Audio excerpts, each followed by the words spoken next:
Ready start. जैसी आशंका थी वैसा ही हुआ। संसद के बजट सत्र का दूसरा चरण बिना किसी विशेष कामकाज के समाप्त हो गया।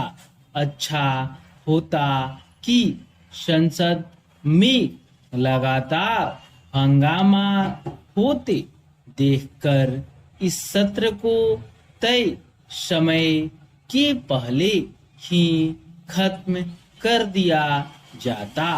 इससे और कुछ नहीं तो सरकारी कोष का कुछ धन ही बच जाता। संसद न चलने देने के लिए सत्ता पक्ष और विपक्ष एक दूसरे को कटघरे में खड़ा करने का जो काम कर रहे हैं उसका औचित्य इसलिए नहीं क्योंकि कहीं ना कहीं दोनों पक्ष ही इसके लिए जिम्मेदार है। जहां विपक्ष अदानी मामले की जांच संयुक्त संसदीय समिति यानी जेपीसी से कराने की अपनी मांग को लेकर हंगामा करता, वहीं सत्ता पक्ष इस मांग पर अड़ा रहा कि राहुल गांधी अपने उस बयान के लिए माफी मांगे जो उन्होंने लंदन में दिया था। पक्ष विपक्ष की इन मांगों का कोई विशेष महत्व नहीं था।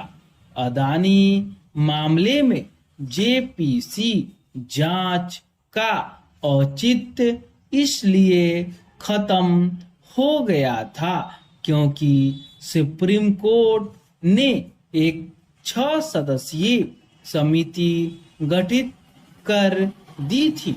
उल्लेखनीय यह है कि इस समिति के गठन में सरकार की कोई भागीदारी नहीं। सुप्रीम कोर्ट ने समिति के सदस्यों का चयन स्वयं किया था। इसके बाद भी विपक्ष संतुष्ट नहीं हुआ क्योंकि उसे होना ही नहीं था और संसद में हंगामा करने के लिए एक बहाना चाहिए था। आश्चर्य की बात यह रही कि इस बार सत्ता पक्ष ने भी संसद में हंगामा किया और इसके लिए यह जिद पकड़ी कि राहुल गांधी को लंदन में दिए गए अपने बयानों के लिए माफी मांगनी होगी। यह सही है कि राहुल गांधी ने लंदन में कई ऐसी बातें कही जो उन्हें नहीं कहनी चाहिए थी, लेकिन यदि इसे वह अपनी भूल मानने के लिए तैयार नहीं तो सत्ता पक्ष या फिर अन्य कोई क्या कर सकता है। राहुल के बयानों पर सत्ता पक्ष की आपत्ति सही थी, लेकिन उसे अपनी इस मांग को तूल नहीं देना चाहिए था कि संसद तभी चलेगी जब वह माफी मांगेंगे। ऐसा बहुत कम होता है जब सत्ता पक्ष ही संसद में हंगामा करता है, लेकिन इस बार ऐसा ही हुआ। यह मानने के अच्छे भले कारण है कि संसद के बजट सत्र का दूसरा चरण इसलिए हंगामे की भेंट चढ़ गया क्योंकि सत्ता पक्ष और विपक्ष की निगाहें आगामी विधानसभा चुनाव के साथ लोकसभा चुनाव पर भी है।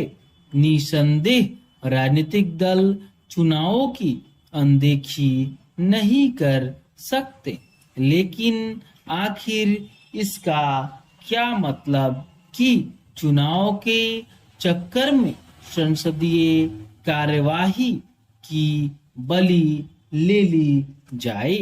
क्या चुनाव निकट होंगे तो संसद नहीं चलने दी जाएगी?